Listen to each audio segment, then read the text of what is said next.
Hi అండి.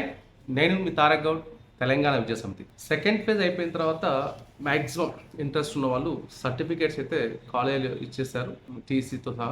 కొన్ని కాలేజీలు పేరెంట్స్ దగ్గర నుంచి బలవంతంగా యూనివర్సిటీ ఫీజు, ల్యాబ్ ఫీజు 10,000, 5,000 ఇట్లా అప్లికేషన్ ఫీజు వసూలు చేశారు అన్యాయంగా. అవి రిఫండ్ చేయాలి కంపల్సరీ. మరి చేస్తారో లేదో తెలియదు. కొంతమంది కాలేజ్ ఫీజు కట్టారు, సర్టిఫికేట్స్ ఇవ్వడానికి వెళ్ళి జిరాక్స్ తీసుకెళ్లారు, ఒరిజినల్ సేమ్ తీసుకెళ్లారు. వాళ్ళ సీట్స్ అనేవి క్యాన్సిల్ అయిపోయాయి. ఎవరైతే సీట్స్ క్యాన్సిల్ అయ్యాయో వాళ్ళు థర్డ్ ఫేజ్కి ఎలిజిబుల్ కారు. కొంతమంది ఇంటెన్షనల్గా వచ్చిన కాలేజ్ నచ్చక ఇంకా వస్తాను హోప్ లేక, అంటే ర్యాంక్ మోర్ దెన్ 35, 40, 50, 60 అలా ఉన్న వాళ్ళంతా అన్నెసరీ ఎందుకు సర్టిఫికేట్స్ బాధపడటం, మళ్ళీ థర్డ్ ఫేజ్ రాదని చెప్పేసి డ్రాప్ అయ్యారు. ఈరోజు నేను సండే కాబట్టి ఈరోజు నుంచి మేనేజ్మెంట్ వేట్లో పడ్డారు. అలాంటి పేరెంట్స్ ఎవరైనా ఉంటే గతంతో పోలిస్తే ఇప్పుడు చాలా, అంటే ఆల్మోస్ట్ 30-40%, 50% కూడా రేట్లు డిడక్షన్ అనేది తగ్గాయి.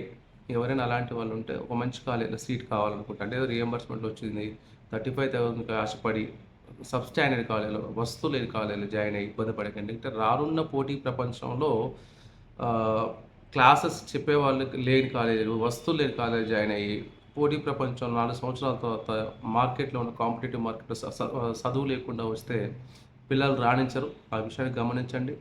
పిల్లలకు మీరు ఇంటర్మీడియట్లో 2.5 లక్షలు, 3 లక్షలు పెట్టించి 1%, 2% స్కోప్ ఉన్న ఐఐటి బ్రేక్ చేయడం తెలిసి కూడా ప్రతి స్టూడెంట్ని ఐఐటి చేయించి వాడు అటు ఐఐటి బ్రేక్ చేయలేక, ఇక్కడ ఎంసెట్ ప్రిపేర్ కాక, ర్యాంక్ రాక ఇప్పుడు ఎందుకు కాకుండా అయిపోయాడు. అలాంటి పిల్లలకి మీరు చేయాల్సింది కూడా పేరెంట్స్గా మీకు ఉన్న ఫైనాన్షియల్ ఫీజిబిలిటీ బట్టి, ఏదో 1,00,000 ర్యాంక్ వచ్చినా కూడా ఏదో అద్భుతాలు జరుగుతాయి కౌన్సిలింగ్ పోయేవాడిని, ఎక్కడో చిన్న కాలేజెస్ కంటే 1,00,000, 2,00,000 కూడా సీటు దొరుకుతుంది. కాకపోతే కొన్ని యూనివర్సిటీస్ ఉన్నాయి, కొన్ని కాలేజెస్ ఉన్నాయి.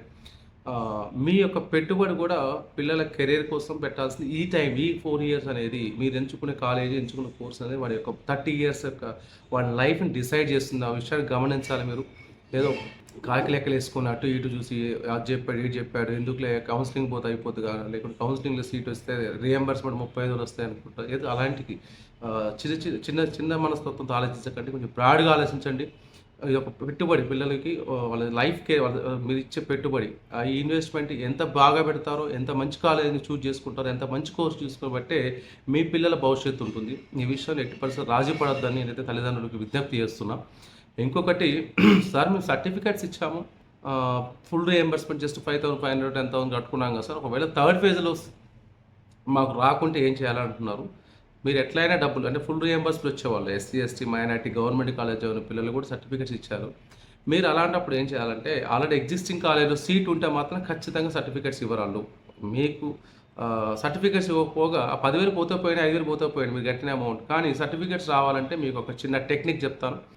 పెద్ద కాలేజ్ ఆల్మోస్ట్ ఏదో మెకానికల్ సివిల్ సర్టిఫికేట్ ఇచ్చారు, మీరు స్పాట్ వేరే కాలేజ్ చూద్దాం అనుకుంటారు, ఏదో మేనేజ్మెంట్ తీసుకుందాం అనుకున్నప్పుడు సర్టిఫికేట్స్ ఇప్పుడు ఇవ్వరు కదా సార్ అంటే, అప్పుడు చిన్న కాలేజ్ పెట్టుకోవాలి. అంటే మీకు ఆల్రెడీ వచ్చిన కాలేజ్ కంటే చిన్న కాలేజ్ పెట్టుకుంటే సీట్ అలాట్ అవుతుంది. మీరు అలాట్మెంట్ ఆర్డర్ తీసుకెళ్ళి ఆ కాలేజ్కి వెళ్తే మీ సర్టిఫికేట్ మీకు ఇస్తారు.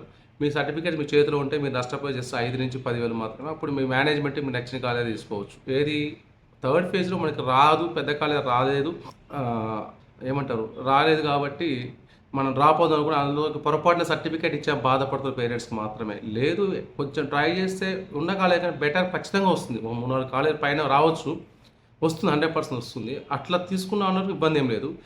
మేము సర్టిఫికేట్ ఇచ్చి పొరపాటు చేసాం అన్న వాళ్ళకు, ఫుల్ రీఎంబర్స్మెంట్ ఉన్న వాళ్ళకు ఈ ముచ్చట చెప్తున్నాను. ఫుల్ రీఎంబర్స్మెంట్ ఉంటే డబ్బులు కట్టే అవకాశం లేదు, డబ్బులు పోయేవి కూడా ఏమి కాబట్టి. కొంతమంది ఉంటారు రీఎంబర్స్మెంట్ రాకుండా అమౌంట్ కట్టారు, ఆ అమౌంట్ పోయినా పర్లేదు, మా సర్టిఫికేట్స్ కావాలని కూడా సేమ్ ఇదే వర్తిస్తుంది. మీకు ఎట్లయినా డబ్బులు కోల్పోతున్నారు. అదే ఉన్న కాలేజ్ సర్టిఫికేట్స్ ఉంటే మొత్తం పక్క వాళ్ళు ఇవ్వరు. మీరు క్యాన్సిల్ చేసుకున్నాక ఫుల్ అమౌంట్ పోతుంది కాబట్టి మీరు చిన్న కాలేజ్కి వచ్చేసి అమౌంట్ తగ్గుతుంది. ₹1,00,000 కాలేజ్ కట్టారు, మీరు 40,000, 45,000 కాలేజ్ చేసుకుని ఖచ్చితంగా సీట్ వస్తుంది. మీ అమౌంట్ కూడా 45 క్యాన్సిల్ అయ్యే అవకాశం ఉంది కాబట్టి ఇది హెల్ప్ అవుతుంది. ఇదండి. ఎవరైనా మేనేజ్మెంట్ సీట్ కోసం ప్రయత్నిస్తున్న విద్యార్థులు ఉండే తల్లిదండ్రులు తెలంగాణ విద్యా సమితిని సంప్రదించండి. ఒక మంచి రేట్లో మీకు మీ పిల్లలకు చక్కని అవకాశం ఉన్న కాలేజీలో మంచి రేట్కి ఇప్పించడం జరుగుతుంది. ధన్యవాదాలు.